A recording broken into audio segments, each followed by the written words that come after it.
Punjabi radio USA ਸੁਣ ਰਹੇ ਸਾਰੇ ਹੀ ਮਾਣਯੋਗ ਅਤੇ ਸਤਿਕਾਰਤ ਸਰੋਤਿਆਂ ਨੂੰ ਪੰਜਾਬੀ ਰੇਡੀਓ USA ਦੀ ਟੀਮ ਅਤੇ ਮੇਰੇ ਰਾਜਕਰਨਵੀਰ ਸਿੰਘ ਵੱਲੋਂ ਆਪ ਜੀ ਨੂੰ ਬਹੁਤ ਪਿਆਰ ਸਤਿਕਾਰ ਸਹਿਤ ਦੋਨੋਂ ਹੱਥ ਜੋੜ ਕੇ ਨਿੱਘੀ ਜਿਹੀ ਸਤਿ ਸ੍ਰੀ ਅਕਾਲ ਸਭ ਨੂੰ ਜੀ ਆਇਆਂ ਨੂੰ ਆਖਦੇ ਹਾਂ। ਸੋ ਪ੍ਰੋਗਰਾਮ ਖਬਰ ਤੇ ਨਜ਼ਰ ਦੇ ਵਿੱਚ ਆਪ ਸਭ ਦਾ ਨਿੱਘਾ ਸਵਾਗਤ ਕਰਦੇ ਹਾਂ। ਅੱਜ 20 ਦਸੰਬਰ ਦਿਨ ਮੰਗਲਵਾਰ ਤੇ ਸਾਡੇ ਨਾਲ ਅੱਜ ਦੇ ਸਵੇਰ ਦੇ ਖਬਰ ਤੇ ਨਜ਼ਰ ਪ੍ਰੋਗਰਾਮ ਦੇ ਵਿੱਚ ਜੁੜ ਚੁੱਕੇ ਨੇ ਮਿੰਟੂ ਗੁਰੂਸਰੀਆ ਜੀ ਮਲੋਟ ਸਟੂਡੀਓਜ਼ ਤੋਂ। ਮਿੰਟੂ ਜੀ ਨਿੱਘੀ ਜੀ ਆਇਆਂ ਨੂੰ ਪਿਆਰ ਭਰੀ ਸਤਿ ਸ੍ਰੀ ਅਕਾਲ ਜੀ। ਸ਼ੁਕਰੀਆ ਜੀ, ਸਾਰਿਆਂ ਨੂੰ ਸਤਿ ਸ੍ਰੀ ਅਕਾਲ ਜੀ। ਸਾਡੇ ਅੱਜ ਦੇ ਪ੍ਰੋਗਰਾਮ ਖਬਰ ਤੇ ਨਜ਼ਰ ਉਸ ਨੂੰ ਸਪਾਂਸਰ ਕਰਦੇ ਨੇ ਖਾਲਸਾ ਇੰਸ਼ੋਰੈਂਸ ਏਜੰਸੀ ਵਾਲੇ, ਜਿਨ੍ਹਾਂ ਦੇ ਕੋਲੋਂ ਤੁਸੀਂ ਹਰ ਇੱਕ ਤਰੀਕੇ ਦੀ ਇੰਸ਼ੋਰੈਂਸ ਕਰਵਾ ਸਕਦੇ ਹੋ। ਇੰਸ਼ੋਰੈਂਸ ਬਾਰੇ ਪਤਾ ਕਰਨ ਲਈ ਤੁਸੀਂ ਇਹਨਾਂ ਨੂੰ ਕਾਲ ਕਰ ਸਕਦੇ ਹੋ ਨੰਬਰ 408 272 2500 ਦੇ ਉੱਤੇ। ਇਸ ਦੇ ਨਾਲ Krishan Dhanota ji university, Rajinder Singh Gurpreet Chauhan Bakersfield, Punjabi American senior citizen centre Bakersfield, Lali Sidhu ji ਅਤੇ ਜੱਸੀ ਗਿੱਲ ਜੀ ਬੇਕਰਸਫੀਲਡ ਤੋਂ। ਇਹਨਾਂ ਸਾਰਿਆਂ ਦਾ ਬਹੁਤ ਬਹੁਤ ਧੰਨਵਾਦ। ਜੇਕਰ ਤੁਸੀਂ ਜਾਂ ਕੋਈ ਹੋਰ ਕਾਰੋਬਾਰ ਇਸ ਪ੍ਰੋਗਰਾਮ ਨੂੰ ਸਪਾਂਸਰ ਕਰਨਾ ਚਾਹੁੰਦੇ ਹੋ, ਸੰਪਰਕ ਕਰ ਸਕਦੇ ਹੋ ਨੰਬਰ 408 722 7698 ਦੇ ਉੱਤੇ। ਮਿੰਟੂ ਜੀ, ਗੱਲਬਾਤ ਦਾ ਸਿਲਸਿਲਾ ਸ਼ੁਰੂ ਕਰਦੇ ਹਾਂ। ਚੰਡੀਗੜ੍ਹ ਨਗਰ ਨਿਗਮ ਚੋਣਾਂ ਦੇ ਵਿੱਚ ਭਾਜਪਾ ਨੇ ਜਿੱਤ ਪ੍ਰਾਪਤ ਕੀਤੀ। ਇਹ 20 ਸਾਲ ਬਾਅਦ ਚੰਡੀਗੜ੍ਹ ਦੇ ਵਿੱਚ ਕਮਲ ਖਿੜਿਆ ਔਰ ਕਮਲ ਨੇ ਕਮਾਲ ਕਰ ਦਿੱਤੀ ਹੈ।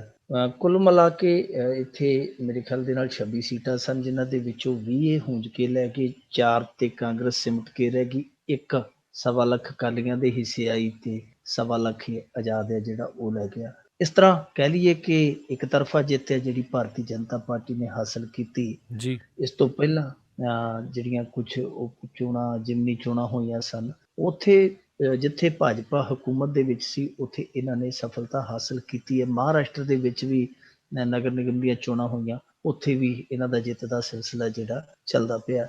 ਅੱਜ ਅਮਿਤ ਸ਼ਾਹ ਵੀ ਉਤਸ਼ਾਹਤ ਸੀ ਇਸ ਜਿੱਤ ਤੋਂ। ਉਹਨੇ ਆਖਿਆ ਕਿ ਇਹ ਜਿਹੜੀ ਜਿੱਤ ਆ ਇਹ ਨੋਟਬੰਦੀ ਤੇ ਮੋਹਰ ਆ ਕਿ ਭਾਜਪਾ ਨੇ ਜੋ ਕੰਮ ਕੀਤਾ ਉਹ ਬਿਲਕੁਲ ਸਹੀ ਹੈ, ਜਨਤਾ ਨੇ ਇਹਨੂੰ ਸਵੀਕਾਰਿਆ। ਕਾਂਗਰਸ ਵਾਲਿਆਂ ਨੇ ਰੌਲਾ ਪਾਇਆ ਸਾਡੀ ਇੱਥੋਂ ਦੀ ਸਿਆਸਤ ਜਿਹੜੀ ਰਵਾਇਤੀ ਸਿਆਸਤ ਆ ਉਹਦੀ ਇਹ ਵੀ ਇੱਕ ਕਹਿ ਲਈਏ ਫਿਤਰਤ ਹੈ ਕਿ ਵਿਰੋਧੀ ਜੇ ਜਿੱਤ ਜਾਵੇ ਤੇ ਉਹਨਾਂ ਨੇ ਕਿਸੇ ਦੀ ਜਿੱਤ ਨੂੰ ਜਿੱਤ ਨਹੀਂ ਮੰਨਣਾ, ਆਪਣੀ ਹਾਰ ਨੂੰ ਹਾਰ ਨਹੀਂ ਸਵੀਕਾਰਨਾ, ਰੌਲਾ ਪਾਉਣਾ ਹੀ ਪਾਉਣਾ। ਉਹਨਾਂ ਨੇ ਅਧਿਕਾਰੀਆਂ ਨੂੰ ਵੀ ਘੇਰਿਆ, ਕਹਿੰਦੇ ਹੇਰਾਫੇਰੀ ਹੋਈ ਹੈ। ਇਹ ਵੈਸੇ ਹਰੇਕ ਪਾਰਟੀ ਹਾਰੇ ਤੋਂ ਇਹੀ ਗੱਲ ਕਹਿੰਦੀ ਕਿ ਸਾਡੇ ਨਾਲ ਹੇਰਾਫੇਰੀ ਹੋ ਗਈ ਹੈ। ਕੋਈ ਮਾਈ ਦਾ ਲਾ ਲਿਆ ਜਿਹੜਾ ਅੱਖੇ ਖਿੜੇ ਮੱਥੇ ਕਿ ਮੈਂ ਹਾਰ ਗਿਆ। ਇਹਨਾਂ ਨੇ ਵੀ ਰੌਲਾ ਰੱਪਾ ਪਾਇਆ। ਕਾਂਗਰਸੀ ਕਹਿੰਦੇ ਜੀ ਹੇਰਾਫੇਰੀ ਹੋਈ ਹੈ, ਭਾਜਪਾ ਵਾਲੇ ਕਹਿੰਦੇ ਜੀ ਕਿ ਕੋਈ ਹੇਰਾਫੇਰੀ ਨਹੀਂ ਹੋਈ, ਅਸੀਂ ਆਪਣੇ ਦਮ ਤੇ ਜਿੱਤ ਪ੍ਰਾਪਤ ਕੀਤੀ ਹੈ। ਉਧਰ ਇੱਕ ਸੱਜਣ ਹੋਰ ਰੋਣ ਡਿਆ, ਉਹ ਵਿਚਾਰਾ ਆਪ ਕਲਪਣ ਡਿਆ। ਉਹ ਕਹਿੰਦਾ ਕਿ ਮੈਂ ਆਜ਼ਾਦ ਚੋਣ ਲੜਨ ਡਿਆ ਸਾਂ ਤੇ ਮੇਰੀ ਤੇ ਵੋਟ ਹੀ ਇੱਕ ਨਿਕਲੀ ਹੈ, ਜਦਕਿ ਮੇਰੇ ਟੱਬਰ ਦੇ ਜੀ 7 ਆ। ਹੁਣ ਪਤਾ ਨਹੀਂ ਉਸ ਭਲੇ ਮਾਨਸ ਨੂੰ ਕੋਈ ਕਿਸੇ ਗੜਬੜੀ ਦਾ ਸ਼ਿਕਾਰ ਹੋਣਾ ਪਿਆ ਜਾਂ ਟੱਬਰ ਨੇ ਵੀ ਆਖਿਆ ਕਿ ਕਾਹਨੂੰ ਵੋਟ ਖਰਾਬ ਕਰਨੀ ਹੈ, ਉਹ ਵੀ ਜਾਂਚ ਦਾ ਵਿਸ਼ਾ। ਦੂਜੀ ਗੱਲ ਜਿਹੜੀ ਅਮਿਤ ਸ਼ਾਹ ਕਹਿਣ ਡਿਆ ਕਿ ਨੋਟਬੰਦੀ ਤੇ ਮੋਹਰ ਆ, ਇਹਨਾਂ ਦੇ ਆਪਣੇ ਨੇਤਾ ਜਿਹੜੇ ਉਹ ਵੀ ਹੁਣ ਥੋੜੇ ਤਾਣ ਦੇ ਵਿੱਚ ਆਏ ਆ। ਅਕਾਲੀ ਵੀ ਇਸ ਜਿੱਤ ਤੋਂ ਉਤਸ਼ਾਹਿਤ ਹੈ ਕਿਉਂਕਿ ਗੱਠਜੋੜ ਆ। ਇਹ ਕਹਿੰਦੇ ਕਿ ਅਸੀਂ ਚੰਡੀਗੜ੍ਹ ਵਾਲੀ ਜਿਹੜੀ ਸਫਲਤਾ ਹੈ ਉਹ ਇੱਥੇ ਵੀ ਦੁਹਰਾਵਾਂਗੇ। ਅਮਿਤ ਸ਼ਾਹ ਦੇ ਬਿਆਨ ਦੇ ਨਾਲ ਮੈਂ ਮੁਤਫਿਕ ਨਹੀਂ ਹਾਂ ਕਿ ਇਹ ਸਭ ਕੁਛ ਹੈ ਜਿਹੜਾ ਨੋਟਬੰਦੀ ਤੇ ਮੋਹਰ ਆ। ਦੇਖੋ ਜਿਹੜੀਆਂ ਉਪ ਚੋਣਾਂ ਹੋਈਆਂ ਸਨ ਜਿਹਦਾ ਮੈਂ ਜ਼ਿਕਰ ਕੀਤਾ ਪਿੱਛੇ, ਉਹਨਾਂ ਦੇ ਵਿੱਚ ਜਿਹੜੀ ਪੱਛਮ ਬੰਗਾਲ ਦੇ ਵਿੱਚ ਚੋਣ ਹੋਈ ਉੱਥੇ ਬੀਬੀ ਮਮਤਾ ਬੈਨਰਜੀ ਦੀ ਪਾਰਟੀ ਜਿੱਤ ਗਈ ਸੀ ਜੀ। ਤ੍ਰਿਪੁਰਾ ਦੇ ਵਿੱਚ ਕਾਮਰੇਡਾਂ ਦੀ ਸਰਕਾਰ ਆ, ਉੱਥੋਂ ਦੀ ਉਪ ਚੋਣ ਉਹ ਜਿੱਤ ਗਏ ਸਨ। ਜਿੱਥੇ ਕਿਸੇ ਦੀ ਹੁਕੂਮਤ ਹੈ ਉੱਥੇ ਉਹ ਕਹਿੰਦੇ ਆ ਨਾ ਕਿ ਗੁਰਬਾਣੀ ਦੇ ਵਿੱਚ ਵੀ ਲਿਖਿਆ ਜਿਸ ਹੱਥ ਜ਼ੋਰ ਕਰ ਵੇਖੇ ਸੋਈ। ਜਿੱਥੇ ਕਿਸੇ ਦਾ ਜ਼ੋਰ ਚੱਲਦਾ ਉੱਥੇ ਅਗਲਾ ਚਲਾ ਲੈਂਦਾ। ਤਾਂ ਮੇਰੇ ਖਿਆਲ ਦੇ ਨਾਲ ਚੰਡੀਗੜ੍ਹ ਨੂੰ ਜੇ ਕੰਪੇਅਰ ਕਰੇ, ਚਾਹੇ ਕੋਈ ਆਮ ਬੰਦਾ ਕਰੇ ਚਾਹੇ ਕੋਈ ਲੀਡਰ ਕਰੇ ਪੰਜਾਬ ਦੇ ਵੋਟਰ ਦੇ ਨਾਲ, ਤਾਂ ਮੇਰੇ ਖਿਆਲ ਦੇ ਨਾਲ ਇਹ ਨਾ ਮੰਨਣਯੋਗ ਚੀਜ਼ ਆ ਕਿ ਉਹ ਜਿਹੜੀ ਸਫਲਤਾ ਚੰਡੀਗੜ੍ਹ ਦੇ ਵਿੱਚ ਇਹਨਾਂ ਨੂੰ ਮਿਲੀ ਹੈ ਉਹ ਪੰਜਾਬ ਦੇ ਵਿੱਚ ਰਿਪੀਟ ਹੋ ਜਾਏਗੀ। ਇਹ ਕਹਿਣੀ ਗੱਲ ਜਿਹੜੀ ਆ ਹਾਲੇ ਕਾਹਲੀ ਹੈ। ਅਮਿਤ ਸ਼ਾਹ ਇਸ ਨੂੰ ਨੋਟਬੰਦੀ ਤੇ ਮੋਹਰ ਦੱਸਦਾ। ਨੋਟਬੰਦੀ ਤੇ ਮੋਹਰ ਨਹੀਂ ਕਿਹਾ ਜਾ ਸਕਦਾ ਕਿਉਂਕਿ 40% ਲੋਕ ਤੇ ਵੋਟ ਕਰਨ ਆਈ ਨਹੀਂ ਜੀ। 100 ਦੇ ਵਿੱਚੋਂ 40 ਤੇ ਆਈ ਨਹੀਂ। ਹੁਣ ਇਹ ਜਿਹੜੇ 40 ਨਹੀਂ ਆਏ ਇਹਨਾਂ ਦਾ ਆਪਦਾ ਕਾਰਨ ਵੀ ਤੇ ਜਾਣਨਾ ਜ਼ਰੂਰੀ ਹੈ ਕਿ ਕਿਉਂ ਨਹੀਂ ਆਏ। ਸੋ ਇਹ ਨੋਟਬੰਦੀ ਨਾਲ ਜਿਹੜਾ ਜੋੜ ਕੇ ਨੋਟਬੰਦੀ ਨੂੰ ਜਸਟੀਫਾਈਡ ਕਰਨ ਦੀ ਕੋਸ਼ਿਸ਼ ਕੀਤੀ ਜਾ ਰਹੀ ਹੈ, ਇਹ ਥੋੜ੍ਹੀ ਜਿਹੀ ਗੱਲ ਪਚਣ ਵਾਲੀ ਨਹੀਂ। ਬਾਕੀ ਪੰਜਾਬ ਨਾਲ ਕੁਛ ਲੋਕ ਜਿਹੜੇ ਜੋੜ ਰਹੇ ਮੈਂ ਉਹਨਾਂ ਦੇ ਨਾਲ ਵੀ ਸਹਿਮਤ ਨਹੀਂ, ਕਿਉਂਕਿ ਜਦੋਂ ਇਹਨਾਂ ਦਾ ਠੇਲਾ ਪੰਜਾਬ ਦੇ ਵਿੱਚ ਆਏਗਾ ਉਹ ਇੱਥੇ ਉਬੜ ਖਾਬੜ ਰਸਤੇ ਜਿਹੜੇ ਉਹ ਵੱਖਰੀ ਕਿਸਮ ਦੇ। ਚੰਡੀਗੜ੍ਹ ਦੇ ਵਿੱਚ ਸੜਕਾਂ ਮਲਾਈ ਵਰਗੀਆਂ, ਉੱਥੇ ਇਹਨਾਂ ਦਾ ਠੇਲਾ ਭੱਜ ਗਿਆ, ਉਹ ਗੱਲ ਵੱਖਰੀ ਹੈ। ਹਾਂ, ਇਹਨਾਂ ਦੀ ਜਿੱਤ ਨੂੰ ਅਸੀਂ ਕਹਿ ਸਕਦੇ ਹਾਂ ਕਿ ਚੰਗੀ ਜਿੱਤ ਆ, ਵਧਾਈ ਵੀ ਦੇ ਸਕਦੇ ਆ। ਪਰ ਜਿਹੜੀ ਗੱਲ ਕਹਿੰਦੇ ਆ ਨਾ ਕਿ ਨੋਟਬੰਦੀ ਤੇ ਮੋਹਰ ਲੱਗੀ, ਨੋਟਬੰਦੀ ਤੇ ਮੋਹਰ ਲਾਉਣੀ ਹੈ ਜਾਂ ਯੂਪੀ ਨੇ ਜਾਂ ਪੰਜਾਬ ਨੇ, ਉਹਦੇ ਲਈ ਥੋੜ੍ਹਾ ਜਿਹਾ ਇੰਤਜ਼ਾਰ ਕਰਨ। ਜੀ। ਕਾਫੀ ਦਿਨਾਂ ਤੋਂ ਵੈਸੇ ਮਿੰਟੂ ਜੀ ਹੁਣ ਚਰਚੇ ਤਾਂ ਚੱਲਦੇ ਆ, ਕਿਸੇ ਵੀ ਦਿਨ ਲੱਗ ਜਾਣਾ, ਕਿਸੇ ਵੀ ਦਿਨ ਲੱਗ ਜਾਣਾ। ਚੋਣ ਜਾਬਤਾ ਹੈ ਕੋਈ ਅਸਾਰ ਅਜੇ? ਮੇਰੇ ਖਿਆਲ ਦੇ ਨਾਲ ਜਿੱਥੋਂ ਤੱਕ ਜ਼ਿਆਤੀ ਤੌਰ ਤੇ ਮੈਂ ਸੋਚਦਾ ਰਾਜਕਰਨਵੀਰ ਸਿੰਘ ਜੀ, ਉਹ ਜਿਹੜੀ ਸੰਭਾਵਨਾ ਹੈ ਉਹ 24 ਤਰੀਕ ਨੂੰ ਬਣਦੀ ਹੈ, ਕਿਉਂਕਿ 24 ਤਰੀਕ ਨੂੰ ਕਮਿਸ਼ਨ ਨੇ ਕਿੱਥੇ ਮੀਟਿੰਗ ਸੱਦੀ ਹੈ। ਹੂੰ। ਔਰ ਮੇਰੇ ਖਿਆਲ ਦੇ ਨਾਲ ਉਸ ਮੀਟਿੰਗ ਦੇ ਵਿੱਚ ਸ਼ਾਇਦ ਅਨਾਉਂਸ ਹੋ ਜਾਏਗਾ। ਜੇ ਉਦੋਂ ਅਨਾਉਂਸ ਨਹੀਂ ਹੋਇਆ, ਕਿਉਂਕਿ 25 ਦੀ ਛੁੱਟੀ ਹੈ, 24 ਦੀ ਉਹ ਮੀਟਿੰਗ ਰੱਖੀ ਹੈ, ਜੀ। ਜੇ 24 ਵਾਲੇ ਦਿਨ ਨਹੀਂ ਹੁੰਦਾ ਤਾਂ ਫਿਰ ਮੇਰੇ ਖਿਆਲ ਦੇ ਨਾਲ ਦਸੰਬਰ ਦੇ ਬਿਲਕੁਲ ਅਖੀਰ ਤੇ ਜਾਂ ਜਨਵਰੀ ਦੇ ਪਹਿਲੇ ਹਫਤੇ 'ਚ ਚੋਣ ਜ਼ਾਬਤਾ ਜਿਹੜਾ ਲਾਗੂ ਹੋ ਜਾਏਗਾ। ਇਲੈਕਸ਼ਨ ਹੈ ਜਿਹੜੇ ਮੇਰੇ ਖਿਆਲ ਦੇ ਨਾਲ ਨੇੜੇ ਤੇੜੇ ਉੱਥੇ ਹੀ ਚਲੇ ਜਾਣਗੇ ਜਿੱਥੇ ਪਿਛਲੇ ਸਾਲ ਹੋਏ ਸਨ, ਲਗਭਗ ਜਨਵਰੀ ਦੇ ਅਖੀਰ ਹੂੰ। ਜਾਂ ਫਰਵਰੀ ਦੇ ਪਹਿਲੇ ਦੂਜੇ ਪਖਵਾੜੇ 'ਚ। ਜੀ, ਜੀ।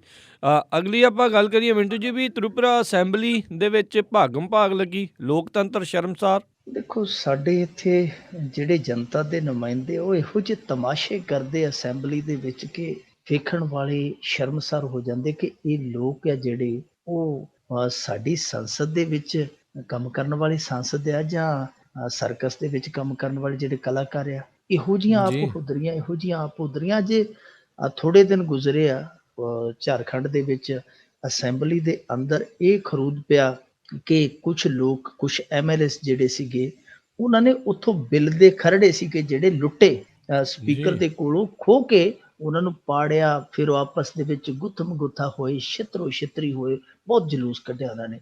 ਹਾਲੇ ਨਵੰਬਰ ਦੀ 24 ਦੀ ਗੱਲ ਆ, ਦਸੰਬਰ 24 ਚੜ੍ਹੀ ਨਹੀਂ ਤੇ ਪਹਿਲਾਂ ਚੰਨ ਚੜ੍ਹ ਗਿਆ। ਤ੍ਰਿਪੁਰਾ ਦੇ ਵਿੱਚ ਤੇ ਅੱਜ ਕਮਾਲ ਹੋ ਗਈ।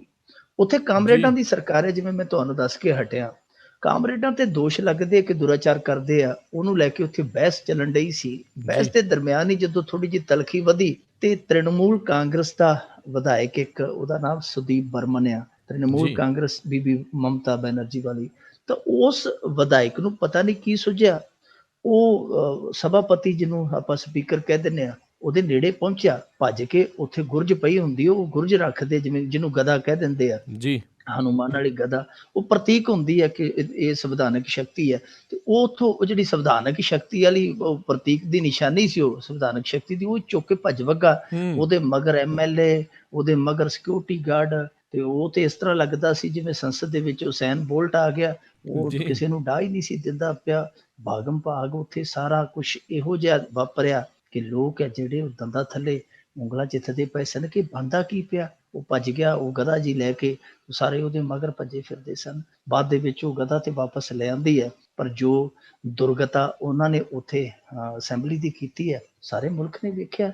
ਇਸ ਤੋਂ ਪਹਿਲਾਂ ਇਹੋ ਜਿਹੀਆਂ ਘਟਨਾਵਾਂ ਵਾਪਰੀਆਂ ਨੇ ਕਿ ਸਾਨੂੰ ਸੋਚਣ ਦੀ ਮਜਬੂਰ ਹੋਣਾ ਪੈਂਦਾ ਕਿ ਅਸੀਂ ਵਾਕਿਆ ਹੀ ਸਾਂਸਦ ਜਿਹੜੇ ਆ ਉਹ ਬੰਦੇ ਚੁਣ ਕੇ ਭੇਜੇ ਜਾਂ ਕੁਝ ਹੋਰ ਆਈਟਮਾਂ ਆ। ਤੁਹਾਨੂੰ ਯਾਦ ਹੋਣਾ 13 ਫਰਵਰੀ 2014 ਨੂੰ ਰਾਜਗੋਪਾਲ ਨਾਂ ਦੇ ਇੱਕ ਸਾਂਸਦ ਨੇ ਲੋਕ ਸਭਾ ਦੇ ਵਿੱਚ ਜਿਹਨੂੰ ਆਪਾਂ ਕਹਿ ਦਿੰਦੇ ਪੇਪਰ ਸਪਰੇਅ ਕਰ ਦਿੱਤੀ ਸੀ।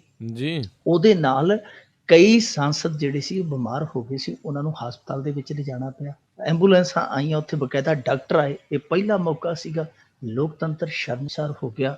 ਫਿਰ ਤੁਹਾਨੂੰ ਯਾਦ ਹੋਏਗਾ ਕਰਨਾਟਕ ਦੀ ਅਸੈਂਬਲੀ ਦੇ ਵਿੱਚ 3 ਐਮਐਲਏ ਭਾਰਤੀ ਜਨਤਾ ਪਾਰਟੀ, ਉਹੀ ਭਾਰਤੀ ਜਨਤਾ ਪਾਰਟੀ ਜਿਹੜੇ ਕਹਿੰਦੇ ਅਸੀਂ ਰਾਸ਼ਟਰਵਾਦੀ ਆ, ਸਾਡੇ ਨਾਲ ਦਾ ਰਾਸ਼ਟਰਵਾਦੀ ਕੋਈ ਜੰਮਿਆ ਹੀ ਨਹੀਂਗਾ ਸੰਸਾਰ ਹੂੰ। ਦੇ ਵਿੱਚ, ਉਹਨਾਂ ਦੇ 3 ਐਮਐਲਏ ਬਲੂ ਫਿਲਮ ਵੇਖਦੇ ਜਿਹੜੇ ਫੜੇ ਗਏ। ਇਸ ਤੋਂ ਬਾਅਦ ਵੀ ਇਹਨਾਂ ਦੇ 2 ਐਮਐਲਏ ਸੀਗੇ ਜਿਹੜੇ ਉਹ ਅਸ਼ਲੀਲ ਫੋਟੋਆਂ ਵੇਖਦੇ ਫੜੇ ਗਏ।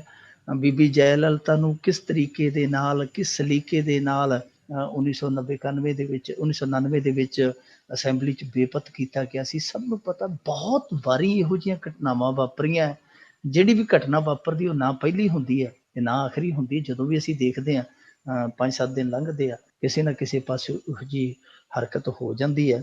ਸਾਡੇ ਭਾਰਤ ਦੀ ਰਾਜਨੀਤੀ ਜਿਸ ਨਿਗਾਰ ਵੱਲ ਗਈ ਹੈ, ਤਾਂ ਹੀ ਕਿਸੇ ਸ਼ਾਇਰ ਨੂੰ ਇਹ ਆਖਰ ਅੱਕ ਚੱਬ ਕੇ ਲਿਖਣਾ ਪਿਆ ਕਿ ਮਤ ਪੂਛ ਹਾਲ ਮੇਰੇ ਦੇਸ਼ ਕੀ ਸਿਆਸਤ ਕਾ, ਹੂੰ। ਗਿਰੀ ਹੋ ਜੈਸੇ ਵੈਸ਼ਿਆ ਸ਼ਰਾਬੀਆਂ ਮੇਂ। ਸੋ ਉਹ ਹਾਲ ਬਣਿਆ ਪਿਆ ਕਿ ਜਿਵੇਂ ਵੈਸ਼ਿਆ ਘਿਰੀ ਹੁੰਦੀ ਸ਼ਰਾਬੀਆਂ ਦੇ ਵਿੱਚ, ਉਹ ਹਾਲ ਹੈ ਸਾਡੀ ਸਿਆਸਤ ਦਾ। ਜੀ। ਜੀ। ਜੀ। ਅਗਲੀ ਆਪਾਂ ਗੱਲ ਕਰੀਏ ਮਿੰਟੂ ਜੀ ਵੀ ਨੋਟਬੰਦੀ ਤੇ ਸਿਆਸਤ ਅੱਜ ਵੀ ਹੋਈ ਗੁੱਥਮ ਗੁੱਥ। ਦੇਖੋ ਇੱਧਰ ਗੁੱਤਮ ਗੁੱਤਾ ਹੋ ਰਿਹਾ, ਲੋਕ ਲਾਈਨਾਂ 'ਚ ਧੱਕਮ ਧੱਕਾ ਹੋ ਰਿਹਾ, ਕੁਛ ਵੀ ਨਹੀਂ ਬਦਲ ਰਿਹਾ। ਉੱਥੇ ਗੁੱਤਮ ਗੁੱਥਾ ਚੱਲ ਰਿਹਾ, ਇੱਥੇ ਧੱਕਮ ਧੱਕਾ। ਤੇ ਹਾਲੇ ਤੱਕ 50 ਦਿਨ ਆਉਣ ਵਾਲੇ, ਕਿਸੇ ਨੂੰ ਕੋਈ ਅੰਦਾਜ਼ਾ ਜਿਹੜਾ ਉਹ ਨਹੀਂ ਪੱਕਾ। ਸਾਰੇ ਪਾਸੇ ਕੱਚ ਪੱਕ ਜੀ ਹੈ ਕਿ ਪਤਾ ਨਹੀਂ 50 ਦਿਨਾਂ ਬਾਅਦ ਕੀ ਬਣਨਾ ਹੈ। ਲੋਕ ਜੀ। ਹੁਣ ਜਿੰਨਾ ਦੁੱਖ ਕੱਟ ਆਇਆ, ਪਿਛਲਾ ਪੈਂਡਾ ਕੱਟ ਆਇਆ, ਉਹ ਭੁੱਲ ਰਹੇ ਆ। ਆਉਣ ਵਾਲਾ ਸਮਾਂ ਜਿਹੜਾ 50 ਦਿਨ ਪੂਰੇ ਹੋਣ ਵਾਲੇ ਆ, ਲਗਭਗ 44 ਦਿਨ ਪੂਰੇ ਹੋ ਚੱਲੇ ਆ, ਉਹ ਦੇਖਦੇ ਪਏ ਆ ਕਿ ਭਾਈ ਹੁਣ ਜਿਵੇਂ ਪਿੱਛਾ ਦੂਰ ਰਹਿ ਗਿਆ, ਅੱਗਾ ਨੇੜੇ ਆ ਗਿਆ, ਗਾਂ ਕੁਛ ਰਾਹਤ ਮਿਲੇਗੀ। ਪਰ ਹਾਲ ਦੀ ਘੜੀ ਰਾਹਤ ਵਾਲੀ ਜਿਹੜੀ ਆ ਉਹ ਸੰਭਾਵਨਾ ਥੋੜ੍ਹੀ ਜਿਹੀ ਮੱਧਮ ਹੈ, ਪਰ ਸਿਆਸਤ ਹੈ ਜਿਹੜੀ ਉਹ ਪੂਰੇ ਜ਼ੋਰਾਂ ਤੇ ਚੱਲਦੀ ਪਈ ਆ। ਇੱਕ ਸਾਡੇ ਪ੍ਰਧਾਨ ਮੰਤਰੀ, ਉਹ ਵੀ ਸਾਨੂੰ ਅਥਰਾ ਹੀ ਮਿਲਿਆ। ਉਹ ਕਦੇ ਤੇ ਆਖ ਦਿੰਦਾ ਹੈ ਜੀ ਕਿ ਜੀ ਮੈਨੂੰ ਬੋਲਣ ਨਹੀਂ ਦਿੰਦੇ, ਤੇ ਕਦੇ ਆਪ ਬੋਲਣੋਂ ਨਹੀਂ ਹਟਦਾ। ਕੱਲ ਉਹਨੇ ਫੇਰ ਅਸਿੱਧੇ ਰੂਪ ਦੇ ਵਿੱਚ ਜਿਹੜੇ ਵਿਰੋਧ ਕਰਦੇ ਆ ਉਹਨਾਂ ਨੂੰ ਚੋਰ ਕਹਿ ਦਿੱਤਾ, ਉਹਨਾਂ ਨੂੰ ਕਹਿ ਦਿੱਤਾ ਕਿ ਚੋਰਾਂ ਦੇ ਜਿਹੜੇ ਆ ਹਾਮੀਦਾਰ ਆ। ਅੱਜ ਫਿਰ ਰਾਹੁਲ ਗਾਂਧੀ ਨੇ ਟਵੀਟ ਵਾਲਾ ਬਟਨ ਨੱਪ ਦਿੱਤਾ। ਉਹ ਕਹਿੰਦਾ ਜੀ ਕਿ ਜਿੰਨੇ ਇਹ ਨੇਮ ਬਦਲਦੇ ਪਏ ਆ, ਉਹ ਤਾਂ ਇਸ ਤਰ੍ਹਾਂ ਲੱਗਦਾ ਹੈ ਕਿ ਜਿਵੇਂ ਮੋਦੀ ਸੂਟ ਬਦਲਦਾ ਹੁੰਦਾ, ਜਿਵੇਂ ਮੋਦੀ ਸੂਟ ਬਦਲਦਾ ਨਾਲ ਦੀ ਨਾਲ ਇਹ ਨਿਯਮ ਬਦਲੀ ਜਾਂਦੇ, ਕਿਉਂਕਿ ਇਹਨਾਂ ਨੇ ਨਵਾਂ ਨਿਯਮ ਕੱਢ ਮਾਰਿਆ। ਇਹਨਾਂ ਨੇ ਪਹਿਲਾਂ ਕਿਹਾ ਸੀਗਾ ਕਿ 30 ਦਸੰਬਰ ਤੱਕ ਅਸੀਂ ਨੋਟ ਜਿਹੜੇ ਵਾਪਸ ਕਰਾਂਗੇ 500 ਦੇ, ਤੇ ਮੁੜ ਕੇ ਹੁਣ ਇਹਨਾਂ ਨੇ ਇਹ ਮੱਦ ਲਾ ਦਿੱਤੀ ਕਿ ਭਾਈ ਜਿੰਨੇ ਨੋਟ ਜਮ੍ਹਾਂ ਕਰਾਉਣੇ ਇੱਕੇ ਵਾਰੀ ਕਰਾਵੇ, ਤੇ ਨਾਲ ਉਹ ਇਹ ਐਲਾਨ ਵੀ ਕਰੇ, ਦੱਸੇ ਵੀ ਕਿ ਭਾਈ ਇਹ ਰਕਮ ਹੈ ਜਿਹੜੀ ਉਹਨੇ ਪਹਿਲਾਂ ਕਿਉਂ ਨਹੀਂ ਜਮ੍ਹਾਂ ਕਰਾਈ, ਜਦਕਿ ਪ੍ਰਧਾਨ ਮੰਤਰੀ ਨੇ ਖੁਦ ਐਲਾਨ ਕੀਤਾ ਸੀਗਾ ਕਿ 30 ਦਸੰਬਰ ਤੱਕ ਤੁਹਾਨੂੰ ਕੁਝ ਨਹੀਂ ਪੁੱਛਿਆ ਜਾਏਗਾ। 30 ਦਸੰਬਰ ਤੋਂ ਬਾਅਦ ਤੁਹਾਡੇ ਤੋਂ ਡਿਕਲੇਰੇਸ਼ਨ ਲਈ ਜਾਵੇਗੀ ਕਿ ਤੁਸੀਂ ਇਹ ਪੈਸਾ ਕਿਉਂ ਨਹੀਂ ਜਮ੍ਹਾਂ ਕਰਾਇਆ। ਪਰ ਹੁਣ ਇਹਨਾਂ ਨੇ ਅੱਜ ਤੋਂ ਇਹ ਲਾਗੂ ਕਰ ਦਿੱਤੀ ਹੈ। ਇਸ ਕਰਕੇ ਰਾਹੁਲ ਗਾਂਧੀ ਨੇ ਵੀ ਇਸ ਮੁੱਦੇ ਤੇ ਨਿਸ਼ਾਨਾ ਸਾਧਿਆ। ਪਰ ਇਹ ਦੇਖਣ ਵਾਲੀ ਗੱਲ ਹੈ। ਦੇਖੋ, ਅਸੀਂ ਹਾਲੇ 43-44 ਦਿਨ ਹੈ ਜਿਹੜੇ ਨੋਟਬੰਦੀ ਦੇ ਵੇਖੇ ਆ, ਤੇ 58 ਵਾਰੀ ਨਿਯਮਾਂ ਦੇ ਵਿੱਚ ਫੇਰ ਬਦਲ ਹੋਇਆ। ਦੇਖੋ ਇਹਨਾਂ ਦੇਖ ਲਓ ਕਿ ਤੁਸੀਂ ਨੋਟਬੰਦੀ ਦੇ ਇਹਨਾਂ ਦਿਨਾਂ ਦੇ ਵਿੱਚ 58 ਵਾਰੀ ਫੇਰ ਬਦਲ ਹੋਇਆ। ਹੁਣ ਤੇ ਜਾ ਕੇ ਜੇ ਕੋਈ ਇਹ ਜਿਹਦੇ ਕੋਲ ਪੈਸਾ ਹੈ, ਜਾ ਕੇ ਜੇ ਬੈਂਕ ਦੇ ਵਿੱਚ ਆਖੇ ਕਿ ਪੈਸੇ ਲੈ ਲਓ, ਤੇ ਅੱਗੋਂ ਉਹ ਆਖਣ ਕਿ ਭਾਈ ਤੂੰ ਦੱਸ ਇਹ ਪੈਸਾ ਤੂੰ ਪਹਿਲਾਂ ਕਿਉਂ ਨਹੀਂ ਜਮ੍ਹਾਂ ਕਰਾਇਆ, ਤੇ ਅੱਗੋਂ ਜੇ ਉਹ ਆਖੇ ਕਿ ਮੈਂ ਤੇ ਪ੍ਰਧਾਨ ਮੰਤਰੀ ਦੇ ਆਖੇ ਲੱਗ ਕੇ ਪੈਸਾ ਨਹੀਂ ਸੀ ਜਮ੍ਹਾਂ ਕਰਾਇਆ, ਕਿ 30 ਦਸੰਬਰ ਤੱਕ ਜਦੋਂ ਮਰਜ਼ੀ ਕਰਾ ਦਈਏ, ਫਿਰ ਇਹ ਕੀ ਜਵਾਬ ਦੇਣਗੇ। ਸੋ ਸਭ ਕੁਛ ਹੈ ਨਾ ਜਿਹੜਾ ਗੁੰਝਲਦਾਰ ਆ। ਪਰ ਦੂਜੇ ਪਾਸੇ ਜੇ ਗੱਲ ਕਰੀਏ, ਅੱਜ ਇਹਨਾਂ ਦਾ ਰਾਮਦੇਵ ਹੈ ਜਿਹੜਾ, ਉਹ ਵੀ ਬੋਲਿਆ। ਉਹ ਕਹਿੰਦਾ ਕਿ ਨੋਟਬੰਦੀ ਦੇ ਨਾਲ ਜਿਹੜੀ ਇਹ ਪੈਦਾ ਹੋਈ ਹੈ ਨਗਦੀ ਦੀ ਕਿੱਲਤ, ਇਹਨੂੰ ਦੂਰ ਕੀਤਾ ਜਾਣਾ ਚਾਹੀਦਾ। ਰਾਮਦੇਵ ਤੇ ਪਹਿਲਾਂ ਵੀ ਇਹਨਾਂ ਦੀ ਨੁਕਤਾਚੀਨੀ ਕਰ ਚੁੱਕਾ। ਰਾਮਦੇਵ ਦੀ ਗੱਲ ਦਾ ਜਵਾਬ ਹੀ ਨਹੀਂ ਦਿੰਦੇ। ਉਹ ਤੇ ਇੱਥੋਂ ਤੱਕ ਕਹਿੰਦਾ ਹੈ ਕਿ ਜਿਹੜੇ RBI ਨੇ 500 ਕਰੋੜ ਦੇ ਨੋਟ ਛਾਪੇ ਆ, ਉਹਨਾਂ ਨੋਟਾਂ ਨੂੰ ਵਾਪਸ ਲੈਣ ਲਈ ਹੀ ਨੋਟਬੰਦੀ ਹੈ ਜਿਹੜੀ ਅਮਲ 'ਚ ਲਿਆਂਦੀ ਗਈ ਹੈ। ਉਹਦੀ ਗੱਲ ਦਾ ਕੋਈ ਜਵਾਬ ਹੀ ਨਹੀਂ ਦਿੰਦਾ। ਦੂਜੇ ਪਾਸੇ ਅਰੁਣ ਜੇਤਲੀ ਨੇ ਵੀ ਅੱਜ ਆਖ ਦਿੱਤਾ, ਕਹਿੰਦਾ ਜੀ ਕਿ ਨੋਟਬੰਦੀ ਤੇ ਐਵੇਂ ਲੋਕ ਨਿਸ਼ਾਨੇ ਸਾਧਨ ਡਏ ਆ ਕਿ ਇਹਨਾਂ ਦੇ ਕੋਲ ਨੋਟ ਸੀਗੇ ਜਿਹੜੇ ਉਹਨਾਂ ਦੀ ਕਿੱਲਤ ਸੀ। ਅਸੀਂ ਤੇ ਨੋਟ ਹੈ ਜਿਹੜੇ ਪੂਰੇ ਛਾਪ ਰੱਖੇ ਸਨ। ਹੁਣ ਅਰੁਣ ਜੇਤਲੀ ਨੂੰ ਜੇ ਕੋਈ ਪੁੱਛੇ ਕਿ ਨੋਟ ਜੇ ਤੁਸੀਂ ਪਹਿਲਾਂ ਪੂਰੇ ਛਾਪ ਰੱਖੇ ਸੀਗੇ, ਇਹ ਕਹਿੰਦਾ ਹੈ ਕਿ ਅਸੀਂ ਲਗਭਗ 5 ਲੱਖ ਕਰੋੜ ਦੇ ਨੋਟ ਸੀਗੇ ਜਿਹੜੇ ਛਾਪ ਕੇ ਤਿਆਰ ਕੀਤੇ ਹੋਏ ਸਨ। ਜੇ 5 ਲੱਖ ਕਰੋੜ ਦੀ ਤੁਸੀਂ ਕਰੰਸੀ ਛਾਪੀ ਸੀ, ਤੇ ਉਹ ਬੈਂਕਾਂ 'ਚ ਆਈ ਕਿਉਂ ਨਹੀਂ, ATM 'ਚ ਪਹੁੰਚੀ ਕਿਉਂ ਨਹੀਂ, ਕਿ ਤੁਸੀਂ ਉਧਰ ਭੇਜ ਦਿੱਤੀ ਜਿੱਧਰੋਂ ਕਿਸੇ ਦੇ ਗੁਸਲਖਾਨੇ 'ਚੋਂ ਨਿਕਲਦੀ ਸੀ ਤੇ ਕਿਸੇ ਦੇ ਮਹਿੰਗੀ ਪਲਾਈ ਵਾਲੇ ਬੈੱਡ ਦੇ ਥੱਲੇ ਨਿਕਲਦੀ ਸੀ, ਇੱਧਰ ਕਿਉਂ ਨਹੀਂ ਆਈ। ਤੇ ਜੇ ਤੁਸੀਂ 5 ਲੱਖ ਕਰੋੜ ਦੀ ਪਹਿਲਾਂ ਹੀ ਛਾਪ ਰੱਖੀ ਸੀ, ਤੇ ਹੁਣ ਤੁਸੀਂ ਹੱਥ ਤੇ ਹੱਥ ਧਰ ਕੇ ਬੈਠੇ ਹੋ, ਕਿਉਂਕਿ ਉਹ ਤੇ ਉਨੀ ਕੁ ਕਰੰਸੀ ਪਈ ਹੈ 5 ਲੱਖ ਕਰੋੜ ਦੀ। ਸੋ ਸਾਰੇ ਪਾਸਿਓਂ ਨਾ ਜਿਵੇਂ ਕਹਿ ਲਈਏ ਕਿ ਸਿਆਸਤ ਜਿਹੜੀ ਹੈ ਉਹ ਇਸ ਤਰ੍ਹਾਂ ਦੀਆਂ ਊਣੀਆਂ ਪੂਣੀਆਂ ਜਿਹੀਆਂ ਗੱਲਾਂ ਕਰੀ ਜਾਂਦੀ ਹੈ, ਪਰ ਕੋਈ ਵੀ ਇਹ ਨਹੀਂ ਦੱਸ ਰਿਹਾ ਕਿ ਇਸ ਮਸਲੇ ਦਾ ਹੱਲ ਕਿੱਥੋਂ ਕੁ ਤੱਕ ਜਾ ਕੇ ਹੋਏਗਾ, ਕਦੋਂ ਕੁ ਤੱਕ ਲੋਕਾਂ ਦੀਆਂ ਜਿਹੜੀਆਂ ਖਵਾਰੀਆਂ ਉਹ ਹੱਲ ਹੋਣਗੀਆਂ। ਲੋਕ ਹੁਣ ਕੈਸ਼ਲੈਸ ਨਾਂ ਤੋਂ ਡਰੀ ਜਾਂਦੇ ਆ। ਕਦੇ ਇਹ ਆਖ ਦਿੰਦੇ ਜੀ ਨਗਦੀ ਤੇ ਟੈਕਸ ਲਾ ਦਿਆਂਗੇ, ਨਗਦੀ ਤੇ ਸੈਸ ਲੱਗੇਗਾ, ਘਰ ਦੇ ਵਿੱਚ ਰੱਖਣ ਵਾਲੀ ਜਿਹੜੀ ਨਗਦੀ ਆ ਉਹਦੇ ਤੇ ਇੱਕ ਹੱਦ ਤੈਅ ਕੀਤੀ ਜਾਏਗੀ। ਲੋਕ ਡਰੇ ਪਏ ਆ। ਹੁਣ ਜਿਹੜੇ ਆਮ ਬੰਦੇ ਆ ਪਿੰਡਾਂ ਦੇ ਵਿੱਚ, ਉਹ ਗੱਲਾਂ ਕਰਦੇ ਆ ਕਿ ਜੇ ਆਪਾਂ ਹੱਟੀ ਤੋਂ ਕੱਲ ਨੂੰ ਮੰਨ ਲਓ ਕੋਈ ਆਲੂ ਲੈਣ ਜਾਣੇ ਆ ਕਿਲੋ, ਖੜੇ ਪੈਰ ਕੋਈ ਪ੍ਰਾਹੁਣੇ ਆ ਗਏ, ਜਾਂ ਆਪਾਂ ਕੋਈ ਹੋਰ ਲੂਣ ਤੇਲ ਲੈਣ ਜਾਣਾ, ਤੇ ਉੱਥੇ ਸਾਨੂੰ ਪਹਿਲਾਂ ਮੋਬਾਈਲ ਘਰ ਦੇ ਵਿੱਚੋਂ ਲੈਣਾ ਪਵੇਗਾ, ਫਿਰ ਉਹਦੇ 'ਚ ਇੰਟਰਨੈਟ ਪੈਕ ਪਾਉਣਾ ਪਵੇਗਾ, ਫਿਰ ਸਾਨੂੰ ਉੱਥੇ ਚਲਾਉਣ ਲਈ ਇੱਕ ਬੰਦਾ ਲਿਜਾਣਾ ਪਵੇਗਾ ਜੇ ਅਸੀਂ ਕਿਤੇ ਉਹ ਡਿਜੀਟਲ ਲੈਣ ਦੇਣ ਕਰਨਾ। ਸੋ ਬਹੁਤ ਗੁੰਝਲਦਾਰ ਪ੍ਰਕਿਰਿਆ, ਕੈਸ਼ਲੈਸ, ਡਿਜੀਟਲ ਲੈਣ ਦੇਣ, ਜੋ ਇਹ ਸਾਰੀਆਂ ਚੀਜ਼ਾਂ ਕਹਿੰਦੇ ਆ, ਪਰ ਹਾਲੇ ਉਸ ਪਾਸੇ ਤੁਰ ਨਹੀਂ ਰਹੇ, ਜਦ ਕਿ ਇਹਨਾਂ ਨੂੰ ਇਸ ਪਾਸੇ ਬਹੁਤ ਵੱਡੇ ਪਰਿਵਰਤਨ ਕਰਨੇ ਪੈਣੇ ਆ ਜੇ ਇਹਨਾਂ ਨੇ ਕੈਸ਼ਲੈਸ ਇਕੋਨਮੀ ਜਾਂ ਡਿਜੀਟਲ ਲੈਣ ਦੇਣ ਨੂੰ ਸਿਰੇ ਤੱਕ ਲਿਜਾਣਾ ਵਾ। ਮਿੰਟੂ ਜੀ, ਤੁਸੀਂ ਹੁਣ ਇੰਟਰਨੈਟ ਦੀ ਫੋਨ ਦੇ ਵਿੱਚ ਪੈਕ ਦੀ ਗੱਲ ਕੀਤੀ। ਇਹ ਜਿਹੜਾ ਜੀਓ ਵਾਲਾ ਕੰਮ ਆ, ਇਹ ਸਾਰਾ ਕੁਝ ਮੈਨੂੰ ਲੱਗਦਾ ਉਹਦੇ ਤੇ ਜ਼ਿਆਦਾ ਆਧਾਰਿਤ ਆ, ਤੇ ਇਹ ਕਿਤੇ ਨਾ ਕਿਤੇ ਉਹਨਾਂ ਦੀ ਵੀ ਖਾਸੀ ਮਦਦ ਹੋਵੇਗੀ ਜੇ ਸਭ ਕੁਝ ਕੈਸ਼ਲੈਸ ਹੀ ਕਰਨਾ ਇਹਨਾਂ ਨੇ।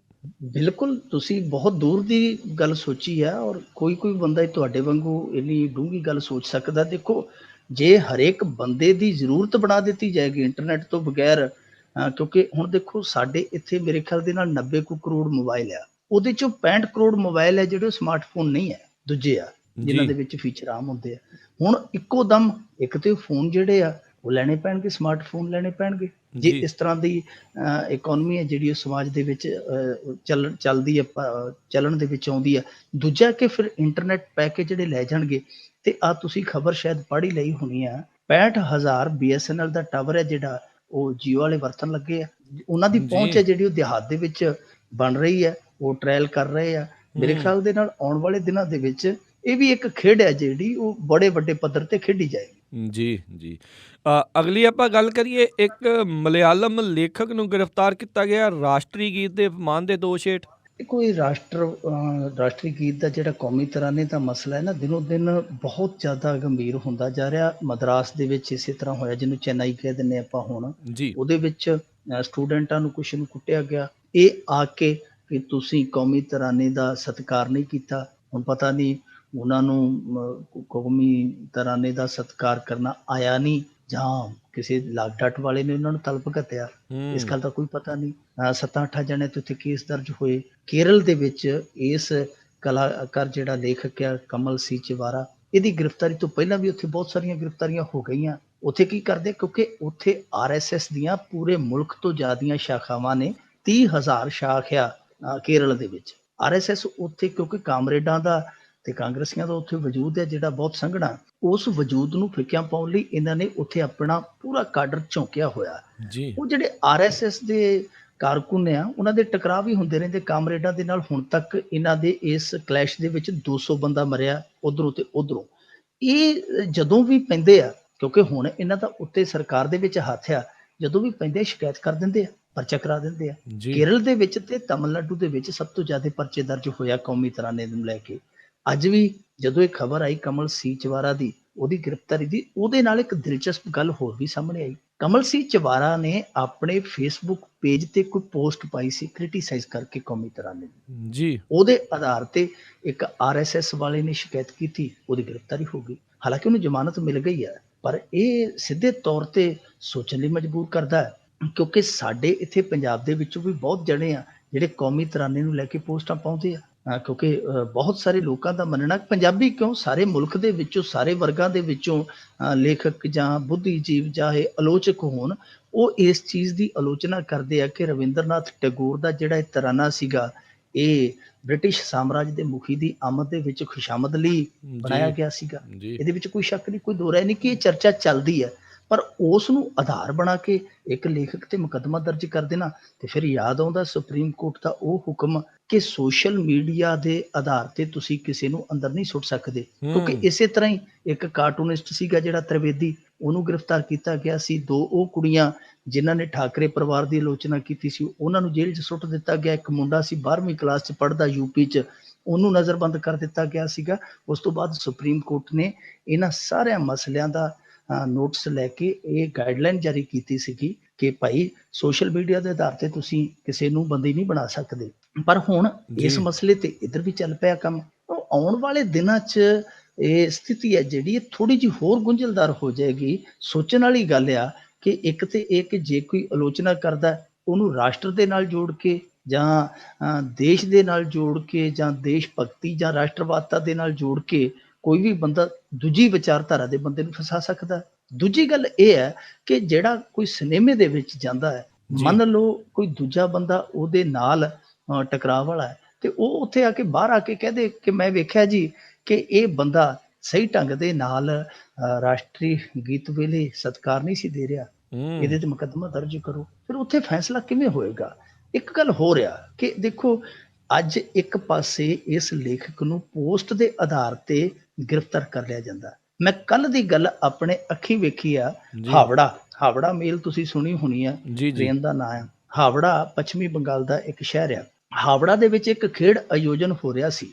ਉੱਥੇ ਇੱਕ ਤ੍ਰਿਣਮੂਲ ਕਾਂਗਰਸ ਦੀ ਜਿਹੜੀ ਵਿਧਾਇਕਾ, ਸਿਟਿੰਗ ਵਿਧਾਇਕਾ ਵਿਸ਼ਾਲੀ ਡਾਲਮੀਆ ਸ਼ਾਇਦ ਉਹਦਾ ਨਾਮ ਸੀ ਬੀਬੀ ਦਾ, ਉਹ ਆਈ ਹੋਈ ਸੀ। ਜਦੋਂ ਉੱਥੇ ਕੌਮੀ ਤਰਾਨਾ ਵੱਜਦਾ ਪਿਆ ਸੀ, ਉਸ ਸਮੇਂ ਉਹ ਬੀਬੀ ਫੋਨ ਤੇ ਲਸ਼ ਗੱਲਾਂ ਕਰਦੀ ਪਈ ਸੀ। ਉਹਨੇ 52 ਸਕਿੰਟ ਦੇ ਵਿੱਚੋਂ ਮੇਰੇ ਖਿਆਲ ਦੇ ਨਾਲ 34 ਸਕਿੰਟ ਗੱਲ ਕੀਤੀ ਟੈਲੀਫੋਨ ਤੇ, ਉਹਨੂੰ ਕਿਸੇ ਨੇ ਬੁਲਾਇਆ। ਪਰ ਇੱਕ ਲੇਖਕ ਨੇ ਜੇ ਪੋਸਟ ਪਾਈ ਹੈ ਉਹਨੂੰ ਚੱਕ ਲੂ ਕਰ ਦਿੱਤੀ ਹੈ। ਸੋ ਪਤਾ ਨਹੀਂ ਹੁਣ ਕੌਮੀ ਤਰਾਨੇ ਵਾਲਾ ਜਿਹੜਾ ਤਰਾਨਾ ਹੈ ਗਾਂ ਕਿਸ ਮੁਕਾਮ ਤੇ ਜਾ ਕੇ ਰੁਕੇਗਾ। ਹਾਲ ਦੀ ਘੜੀ ਲੋਕ ਆ ਜਿਹੜੇ ਉਹ ਵੇਖਦੇ ਪਏ ਕਿ ਬਣ ਕੀ ਰਿਹਾ। ਜੀ ਜੀ। ਅਗਲੀ ਆਪਾਂ ਗੱਲ ਕਰੀਏ ਟੈਲੀਵਿਜ਼ਨ ਚੈਨਲ ਡਿਬੇਟ ਵਿੱਚ ਹੰਗਾਮੇ ਦੇ ਵਿੱਚ ਆਪ ਉਮੀਦਵਾਰ ਦੇ ਉੱਤੇ ਹਮਲਾ। ਦੇਖੋ ਆਮ ਆਦਮੀ ਪਾਰਟੀ ਦੇ ਜਿਹੜੇ ਪਟਿਆਲੇ ਤੋਂ ਹੈ ਨਾ ਡਾਕਟਰ ਬਲਵੀਰ ਸਿੰਘ ਉਮੀਦਵਾਰ ਆ, ਉਹ ਕਨਵੀਨਰ ਵੀ ਨੇ ਪਟਿਆਲਾ ਤੋਂ ਇਹਨਾਂ ਦੇ। ਉਹ ਗਏ ਸਨ, ਇੱਕ ਟੈਲੀਵਿਜ਼ਨ ਡਿਬੇਟ ਹੋ ਰਿਹਾ ਸੀ ਪਟਿਆਲੇ ਦੇ ਵਿੱਚ। ਸਰ ਪਾਰਟੀ ਡਿਬੇਟ ਉਹਨਾਂ ਨੇ ਰੱਖਿਆ ਪਰ ਆਮ ਆਦਮੀ ਪਾਰਟੀ ਨੂੰ ਉਹਨਾਂ ਨੇ ਇਨਵਾਈਟ ਨਹੀਂ ਕੀਤਾ। ਇਹ ਦੱਸਦੇ ਕਿ ਅਸੀਂ ਗਏ ਹਾਂ ਉੱਥੇ ਤੇ ਅਸੀਂ ਇਸ ਕਰਕੇ ਗਏ ਹਾਂ ਕਿ ਭਾਈ ਤੁਸੀਂ ਸਾਨੂੰ ਕਿਉਂ ਨਹੀਂ ਸੱਦਿਆ, ਅਸੀਂ ਤੇ ਸਫਾਈ ਲੈਣ ਗਏ ਹਾਂ ਕਿ ਸਾਨੂੰ ਸਫਾਈ ਦਿਓ ਕਿ ਭਾਈ ਸਾਡਾ ਤੁਸੀਂ ਕਿਉਂ ਨਹੀਂ ਪੱਖ ਲੋਕਾਂ ਦੇ ਵਿੱਚ ਰਖਵਾਇਆ। ਕਿਉਂਕਿ ਉਹ ਗਰਾਊਂਡ ਜ਼ੀਰੋ ਤੋਂ ਲਾਈਵ ਕਵਰੇਜ ਹੋ ਰਹੀ ਸੀਗੀ। ਸਾਰਾ ਕੁਛ ਹੈ ਜਿਹੜਾ ਫੁਟੇਜ ਦੇ ਰੂਪ ਦੇ ਵਿੱਚ ਥੋੜਾ ਜਿਹਾ ਲੋਕਾਂ ਨੇ ਵੇਖਿਆ ਵੀ ਹੈ। ਇਹ ਗਏ ਨੇ ਉੱਥੇ, ਬਾਅਦ ਦੇ ਵਿੱਚ ਕੀ ਹੋਇਆ ਕਿਉਂਕਿ ਉਹਨਾਂ ਨੇ ਲਾਈਵ ਕਵਰੇਜ ਬੰਦ ਕਰ ਦਿੱਤੀ ਸੀ। ਪਰ ਅਖਬਾਰਾਂ ਦੇ ਵਿੱਚੋਂ ਜਿਹੜੀ ਖਬਰ ਸਾਹਮਣੇ ਨਿਕਲ ਕੇ ਆ ਰਹੀ ਹੈ ਉਹ ਇਹ ਆ ਰਹੀ ਹੈ ਕਿ ਉਸ ਸਮੇਂ ਜਦੋਂ ਇਹ ਗਏ ਆ ਜਾ ਕੇ ਗੱਲਾਂ ਬਾਤਾਂ ਕਰਦੇ ਆ ਉੱਥੇ ਧੱਕਾ ਹੋਏ ਆ। ਇੱਕ ਅਖਬਾਰ ਨੇ ਇਹ ਵੀ ਦਾਅਵਾ ਕੀਤਾ ਕਿ ਡਾਕਟਰ ਬਲਵੀਰ ਸਿੰਘ ਦੀ ਪੱਗ ਹੈ ਜਿਹੜੀ ਉਹ ਦਸਤਾਰ ਉਹ ਵੀ ਹਿੱਲ ਗਈ ਤੇ ਥੱਪੜ ਵੀ ਉਹਨੂੰ ਵੱਜਿਆ। ਪਰ ਡਾਕਟਰ ਬਲਵੀਰ ਸਿੰਘ ਇਸ ਗੱਲ ਤੋਂ ਮੁਨਕਰ ਹੈ। ਉਹ ਕਹਿੰਦਾ ਕਿ ਇਹੋ ਜਿਹਾ ਕੁਝ ਨਹੀਂ ਵਾਪਰਿਆ ਪਰ ਸਾਡੇ ਨਾਲ ਜ਼ਿਆਦਤੀ ਜ਼ਰੂਰ ਹੋਈ ਹੈ। ਉਹਨਾਂ ਨੇ ਨਾਂ ਲਿਆ ਜਿਹੜੇ ਆਮ ਆਦਮੀ ਪਾਰਟੀ ਤੋਂ ਵੱਖ ਹੋਏ ਇਹਨਾਂ ਦੇ ਸੱਜਰੇ ਸ਼ਰੀਕ, ਉਹਨਾਂ ਤੇ ਪੰਜਾਬ ਪਾਰਟੀ ਦੇ ਇੱਕ ਦੋ ਬੰਦਿਆਂ ਦਾ, ਇਹਨਾਂ ਬੰਦਿਆਂ ਨੇ ਸਾਰਾ ਕੁਝ ਉੱਥੇ ਕੀਤਾ। ਦੇਖੋ ਹੁਣ ਅਸਲ ਪਤਾ ਨਹੀਂਗਾ ਕਿ ਕਿਹਦੇ ਵੱਲੋਂ ਵਧੀਕੀ ਹੋਈ ਹੈ, ਕਿਹਨੇ ਵਧੀਕੀ ਕੀਤੀ ਹੈ। ਪਰ ਜੋ ਕੁਝ ਵੀ ਸਾਹਮਣੇ ਆਇਆ ਉਹ ਬਹੁਤ ਜ਼ਿਆਦਾ ਚਿੰਤਾ ਕਰਨ ਵਾਲਾ ਸਾਰਾ ਸਿਨੈਰੀਓ ਹੈ। ਉਹ ਇਸ ਕਰਕੇ ਹੈ ਕਿ ਕਿਉਂਕਿ ਜਿਵੇਂ ਚੋਣਾਂ ਨੂੰ ਵਧਣਾ ਆ ਉਤਰਾਂ ਇਹੋ ਜਿਹੇ ਡਿਬੇਟ ਆ ਜਿਹੜੇ ਉਹ ਹੋਣਗੇ, ਹੋਰ ਵੀ ਚੈਨਲ ਕਰਨਗੇ ਜਾਂ ਇਹਨਾਂ ਦੇ ਸਮਾਗਮ ਹੋਣੇ ਆ। ਕੱਲ ਵੀ ਮੈਂ ਤੁਹਾਨੂੰ ਦੱਸਿਆ ਸੀਗਾ ਰੈਲੀ ਨੂੰ ਲੈ ਕੇ ਇੱਥੇ ਟਕਰਾਅ ਹੋ ਚੱਲਿਆ ਸੀ ਕੱਲ ਗੋਲਿਆਂਵਾਲੀ ਦੇ ਵਿੱਚ। ਇਹ ਇਸ ਤਰ੍ਹਾਂ ਦੇ ਜਿਹੜੇ ਸਮਾਗਮ ਹੋਣਗੇ ਭੀੜਾਂ ਵਾਲੇ, ਉੱਥੇ ਤੇ ਫਿਰ ਮਾਹੌਲ ਹੈ ਜਿਹੜਾ ਤਲਖੀ ਵਾਲਾ ਹੋਏਗਾ। ਜਿੱਥੇ ਤਲਖੀ ਹੋਏਗੀ ਫਿਰ ਉੱਥੇ ਟਕਰਾਅ ਵੀ ਹੋ ਸਕਦਾ ਤੇ ਜਿੱਥੇ ਟਕਰਾਅ ਹੋਏਗਾ ਉੱਥੇ ਖੂਨ ਖਰਾਬਾ ਵੀ ਹੋ ਸਕਦਾ। ਇਹ ਨਹੀਂ ਹੋਣਾ ਚਾਹੀਦਾ। ਦੂਜੀ ਗੱਲ ਇਹ ਆ ਕਿ ਜਿਹੜਾ ਚੈਨਲ ਉੱਥੇ ਡਿਬੇਟ ਕਰਵਾ ਰਿਹਾ ਸੀ ਉਸ ਚੈਨਲ ਦਾ ਇਹਨਾਂ ਨੇ ਬਾਈਕਾਟ ਕੀਤਾ ਹੋਇਆ। ਇਹਨਾਂ ਨੇ ਉਸ ਦਿਨ ਤੋਂ ਬਾਈਕਾਟ ਕੀਤਾ ਹੋਇਆ ਜਿਸ ਦਿਨ ਸੁਖਪਾਲ ਸਿੰਘ ਖਹਿਰਾ ਦਾ ਲਾਈਵ ਡਿਬੇਟ ਦੇ ਵਿੱਚ ਰੌਲਾ ਪਿਆ ਸੀ। ਉਹ ਛੱਡ ਕੇ ਆ ਗਿਆ ਸੀਗਾ ਸੁਖਪਾਲ ਸਿੰਘ ਖਹਿਰਾ। ਉਦੋਂ ਬਾਅਦ ਇਹਨਾਂ ਨੇ ਕਿਹਾ ਸੀ ਕਿ ਚੈਨਲ ਵਿਕਾਊ ਹੈ। ਹੁਣ ਜਿਹੜਾ ਚੈਨਲ ਤੁਸੀਂ ਆਪ ਹੀ ਕਹਿੰਦੇ ਵਿਕਾਊ ਹੈ ਤੇ ਫਿਰ ਤੁਸੀਂ ਉਹਦੇ ਕੋਲ ਕਿਉਂ ਜਾਂਦੇ ਹੋ ਕਿ ਭਾਈ ਸਾਨੂੰ ਸਪੇਸ ਦੇ। ਤੇ ਦੂਜੀ ਗੱਲ ਚੈਨਲ ਵਾਲਿਆਂ ਦੀ ਵੀ ਗਲਤੀ ਹੈ। ਤੁਸੀਂ ਚਾਹੇ ਤੁਹਾਨੂੰ ਕੋਈ ਵੀ ਜਿੰਨਾ ਮਰਜ਼ੀ ਕ੍ਰਿਟੀਸਾਈਜ਼ ਕਰੇ, ਤੁਸੀਂ ਅਦਾਰੇ ਦੇ ਰੂਪ ਦੇ ਵਿੱਚ ਕੰਮ ਕਰਦੇ ਹੋ। ਤੁਹਾਡਾ ਫਰਜ਼ ਬਣਦਾ ਜੇ ਤੁਸੀਂ ਗਰਾਊਂਡ ਜ਼ੀਰੋ ਤੇ ਕੋਈ ਇਹੋ ਜਿਹਾ ਡਿਬੇਟ ਕਰਵਾਉਣ ਜਾਂਦੇ ਹੋ ਤੇ ਤੁਸੀਂ ਸਾਰੀਆਂ ਪਾਰਟੀਆਂ ਨੂੰ ਸੱਦਾ ਦਿਓ, ਕੋਈ ਆਵੇ ਜਾਂ ਨਾ ਆਵੇ। ਸੋ ਦੋਵੇਂ ਧਿਰਾਂ ਕਿਤੇ ਨਾ ਕਿਤੇ ਥੋੜੀਆਂ ਗਲਤ ਜਾਪਦੀਆਂ। ਪਰ ਜੋ ਵੀ ਹੋਇਆ ਡਾਕਟਰ ਬਲਵੀਰ ਸਿੰਘ ਨਾਲ ਕਿਤੇ ਥੋੜਾ ਜਿਹਾ ਗਲਤ ਹੋਇਆ ਕਿਉਂਕਿ ਜਿਸ ਤਰੀਕੇ ਦੀਆਂ ਰਿਪੋਰਟਾਂ ਆਈਆਂ ਕਿ ਉਹਨਾਂ ਦੇ ਨਾਲ ਦੁਰਵਿਹਾਰ ਹੈ ਜਿਹੜਾ ਉਹ ਕੀਤਾ ਗਿਆ। ਜੀ। ਅਗਲੀ ਗੱਲ ਕਰੀਏ, ਨਵਾਜ਼ ਲਈ ਇੱਕ ਬੰਦੇ ਨੇ ਕੀਤੀ ਸੀ ਛੁੱਟੀ ਪਰ ਉਸ ਤੇ ਰੱਜ ਕੇ ਬਵਾਲ ਹੋਇਆ। ਇਹ ਛੁੱਟੀ ਕਰਨ ਵਾਲਾ ਸ਼ਖਸ ਆ ਉੱਤਰਾਖੰਡ ਦਾ ਮੁੱਖ ਮੰਤਰੀ। ਇਹਨੇ ਛੁੱਟੀ ਕਰ ਦਿੱਤੀ ਨਮਾਜ਼ ਤੇ। ਇਹਨੇ ਆਖਿਆ ਸੀ ਕਿ ਜੁਮੇ ਰੋਜ਼ ਦੇ ਦਿਹਾੜੇ ਤੇ ਅਸੀਂ 90 ਮਿੰਟ ਦੀ ਜਿਹੜੀ ਉਹ ਬ੍ਰੇਕ ਤਿਆਰ ਕਰਾਂਗੇ। ਮੁਸਲਿਮ ਭਾਈਚਾਰੇ ਦੇ ਜਿੰਨੇ ਮੁਲਾਜ਼ਮ ਆ, ਜਿੰਨੇ ਕੰਮ ਆ, ਉਹਨਾਂ ਨੂੰ ਜੁਮੇ ਰੋਜ਼ 90 ਮਿੰਟ ਦੀ ਸਪੈਸ਼ਲ ਛੁੱਟੀ ਹੋਏਗੀ। ਹੁਣ ਦੇਖੋ ਸਿਆਸਤ ਜਿਹੜੀ ਹੋਣੀ ਸੁਭਾਵਿਕ ਹੈ ਕਿਉਂਕਿ ਕੋਈ ਵੀ ਮੁੱਦਾ ਸਿਆਸਤ ਤੋਂ ਨਿਰਲੇਪ ਰਹਿ ਜੇ ਉਹ ਇੱਥੇ ਹੋਣਾ ਅਸੰਭਵ ਜਿਹਾ ਕੰਮ ਆ। ਸਰਕਾਰ ਜਿਹੜੀ ਉੱਥੇ ਕਾਂਗਰਸ ਦੀ ਹੈ, ਦੂਜੀ ਧਿਰ ਜਿਹੜੀ ਆ ਉਹ ਭਾਜਪਾ ਦੀ ਹੈ, ਵਿਰੋਧੀ ਧਿਰ। ਉਹਨਾਂ ਨੇ ਮੁੱਦਾ ਚੁੱਕ ਲਿਆ। ਉਹ ਕਹਿੰਦੇ ਜੀ ਕਿ ਇਹ ਤੇ ਬਿਲਕੁਲ ਜਿਵੇਂ ਕਹਿ ਲਈਏ ਧਰੁਵੀਕਰਨ ਹੈ ਵੋਟਾਂ ਦਾ ਤੇ ਇੱਕ ਫਿਰਕੇ ਨੂੰ ਇਸ ਤਰ੍ਹਾਂ ਦੀ ਵਿਸ਼ੇਸ਼ ਰਿਆਇਤ ਦੇਣੀ। ਉਹਦੇ ਤੋਂ ਬਾਅਦ ਫਿਰ ਝਾਰਖੰਡ ਦਾ ਮੁੱਖ ਮੰਤਰੀ ਹੈ ਜਿਹੜਾ ਉੱਤਰਾਖੰਡ ਦਾ ਮੁੱਖ ਮੰਤਰੀ ਜਿਹੜਾ ਹਰੀਸ਼ ਰਾਵਤ, ਉਹਨੇ ਇਹ ਗੱਲ ਕਹੀ, ਸਫਾਈ ਦਿੱਤੀ ਕਿ ਅਸੀਂ ਕਿਸੇ ਵਿਸ਼ੇਸ਼ ਫਿਰਕੇ ਨੂੰ ਕੋਈ ਰਿਆਇਤ ਨਹੀਂ ਦਿੱਤੀ। ਅਸੀਂ ਦੂਜੇ ਫਿਰਕਿਆਂ ਦੇ ਮੁਲਾਜ਼ਮਾਂ ਨੂੰ ਵੀ ਇਹੋ ਜਿਹੀ ਸਹੂਲਤ ਦੇਵਾਂਗੇ ਜੇ ਕੋਈ ਚਾਹਵੇ ਕਿ ਛੁੱਟੀ ਲੈ ਸਕਦਾ। ਦੇਖੋ ਇਹ ਹੁਣ ਰਾਵਤ ਸਾਹਿਬ ਜੋ ਮਰਜ਼ੀ ਸਫਾਈ ਦਿੱਤੀ ਜਾਣ ਕਿ ਅਸੀਂ ਇਸ ਲਈ ਨਹੀਂ ਕੀਤਾ, ਅਸੀਂ ਇਸ ਲਈ ਕੀਤਾ, ਇਹ ਕੀਤਾ, ਉਹ ਕੀਤਾ। ਪਰ ਅਸਲ ਇਹ ਵਜ੍ਹਾ ਉਹੀ ਹੈ ਕਿ ਵੋਟਾਂ ਦਾ ਧਰੁਵੀਕਰਨ। ਕਿਸੇ ਤਰੀਕੇ ਦੇ ਨਾਲ ਵੋਟ ਕਮਾਉਣੀ ਹੈ, ਚਾਹੇ ਤੁਹਾਡੇ ਅਸੂਲ ਜਾਣ ਠੱਠੇ ਖੂਹ 'ਚ, ਤੁਹਾਡੇ ਸਿਧਾਂਤ ਹੈ ਜਿਹੜੇ ਉਹ ਜਾਣ ਪਹਾੜਾਂ 'ਚ, ਕੁਛ ਵੀ ਹੋਈ ਜਾਵੇ ਤੁਸੀਂ ਵੋਟ ਲੈਣੀ ਹੈ। ਔਰ ਇਹਦੇ ਲਈ ਤੁਸੀਂ ਜਾਤੀਵਾਦ ਕਾਰਡ ਖੇਡੋ, ਤੁਸੀਂ ਧਰਮ ਵਾਲਾ ਕਾਰਡ ਖੇਡੋ, ਫਿਰਕਾ ਪ੍ਰਸਤੀ ਵਾਲਾ ਕਾਰਡ ਖੇਡੋ, ਸਾਰੇ ਕਾਰਡ ਤੁਹਾਡੇ ਲਈ ਜਾਇਜ਼ ਹੈ। ਹੁਣ ਮਸਲਾ ਇੱਥੇ ਇਹ ਨਹੀਂ ਹੈ ਕਿ ਤੁਸੀਂ ਇੱਕ ਵਰਗ ਨੂੰ ਛੂਟ ਦਿੱਤੀ ਹੈ।